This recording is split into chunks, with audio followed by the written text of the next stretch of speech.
এসো তো, চিয়ার্স। আমরা এখন একসাথে হওয়ার সেলিব্রেট করি। চিয়ার্স। সরি, এটা খেতে পারবো না, এটা খাচ্ছি। ব্যাপার না, ড্রিঙ্ক করা স্বাস্থ্যের জন্য ভালো না। আমি খাচ্ছি। এগুলো খেলে কি শরীরের ক্ষতি হয়?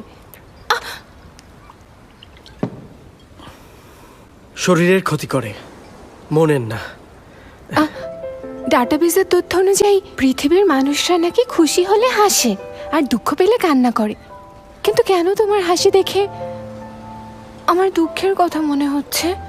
এত জটিল প্রশ্ন করো না তো, চিন্তা করো না। নাও খাও, হা করো। তোমাকে খেতে দেখে খুশি লাগছে। তাহলে তোমাকে প্রতিদিন খেয়ে দেখাবো। আমাকে এতটা স্বপ্ন দেখিও না জিসা, কারণ তুমি যদি চলে যাও তাহলে আমার খুব কষ্ট হবে।